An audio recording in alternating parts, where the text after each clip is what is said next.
بسم اللہ الرحمن الرحیم۔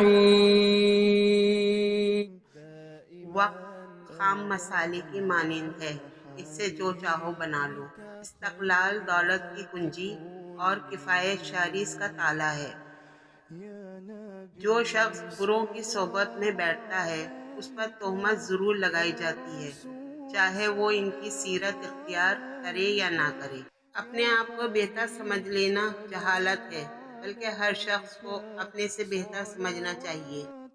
لالچی لوگ ہمیشہ قناعت اور اطمینان قلب کی دولت سے محروم رہتے ہیں۔ اچھی کتاب سیدھا رستہ دکھاتی ہے۔ خدا اور رسول صلی اللہ علیہ وآلہ وسلم کی محبت فقر و فاقہ سے ملی جلی ہوتی ہے۔ بچوں کی اصلاح مکتب میں اور عورت کی گھر میں ہے۔ اپنی ضرورتیں کم کرو گے تو راحت پاؤ گے۔ جب لوگوں سے بات کرو تو زبان کی حفاظت کرو۔ یتیم وہ نہیں جو والدین کے سائے سے محروم ہو گیا ہو، یتیم وہ ہے جو اخلاق سے محروم ہو۔ علم کے لیے دل جمعی درکار ہے۔ ظالم کی موت پر ملول ہونا ظلم میں شامل ہے۔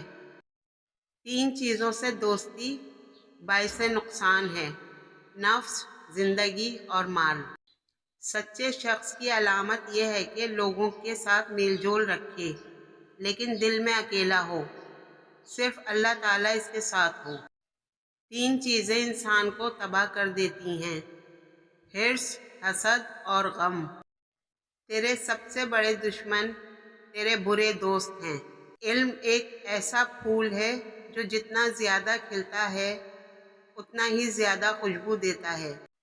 تم جو بات دشمن سے چھپا کر رکھتے ہو اسے دوست سے بھی پوشیدہ رکھو۔ ممکن ہے وہ کبھی تمہارا دشمن ہو جائے۔ بڑے گھروں میں عموماً چھوٹے اور چھوٹے گھروں میں بڑے لوگ رہتے ہیں۔ اتفاق میں اس قدر برکت ہے کہ اگر چڑیاں متحد ہو جائیں تو شیر کی کھال کھینچ سکتی ہیں۔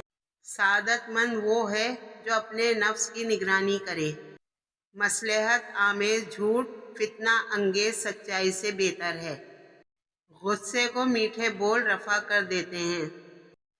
ایک آدمی میں بے شمار عیب ہوتے ہیں، مگر ایک خوبی ایسی ہے کہ اگر وہ کسی آدمی میں ہو تو اس کے تمام عیب چھپ جاتے ہیں، اور وہ خوبی ہے زبان پر قابو۔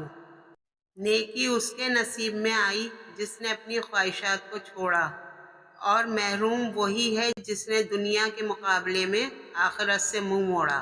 اچھی کتاب سیدھا رستہ دکھاتی ہے۔ مسلسل عبادت سے مقام کشف و مشاہدہ ملتا ہے۔ جو شخص جلد باز ہوگا وہ ہمیشہ پریشان رہے گا۔